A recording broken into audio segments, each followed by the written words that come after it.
Welcome to my channel. ఒక పెద్ద అడవిలో ఒక చెట్టుకు తేనె పట్టు ఉండేది. ఆ తేనె తొట్టెను కుందేలు, తాబేలు చూశాయి. తాబేలు తాబేలు అక్కడ చూడు, తేనె పట్టు, అందులో ఎంతో తీయనైన తేనె ఉంటుంది కదూ. తేనెటీగలను అడిగి తాగుదామా అని కుందేలు తాబేలును అడిగింది. సరే కుందేలు, అలాగే అడుగుతా అంది తాబేలు. తాబేలు తేనెటీగలను అడిగేలోగే అక్కడకు ఒక గుంట నక్క చేరింది. తాబేలును కుందేలును దీనంగా చూస్తూ ఉంది. తదేకంగా వాటిని తినేయాలనే అంత ఆత్రంగా చూసింది.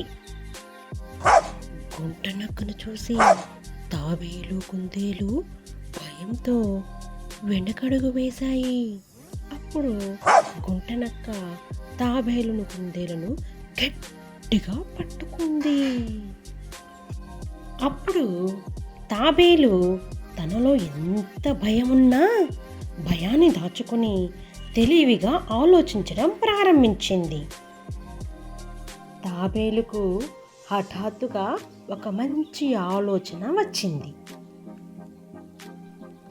గుంటనక్క, ఎలాగో నీకు మేము ఆహారం కాబోతున్నాము.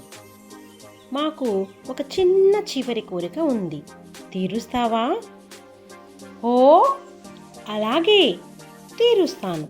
ఏంటో చెప్పుకో చూద్దాం. అక్కడ తేనె పట్టు కనిపిస్తుంది కదా, అందులోని తేనెను ఒక్కసారి తాగాలని ఉంది. అది మాకు అందివ్వగలవా అంది తాబేలు.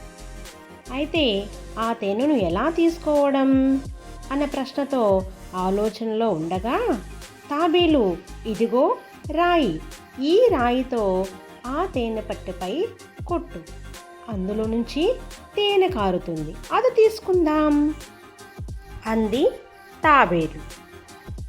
తేనె పట్టుపై గుంటనక్క రాయి విసరగానే తేనెటీగలన్నీ జుర్రుమంటూ గుంటనక్కను ముట్టాయి. వెంటనే తాబేలు కుందేలు పక్కన ఉన్న పొదన చాటున దాగి హమ్మయ్య అంటూ ప్రాణాలను దక్కించుకున్నాయి. చూశారు కదా పిల్లలు, గుంటనక్క నుంచి తాబేలు కుందేలు తెలివిగా తన ప్రాణాలను ఎలా కాపాడుకున్నాయో. మీరు కూడా సమయాన్ని అనుసరించి సందర్భానుసారంగా తెలివిగా నిర్ణయం తీసుకోవాలి.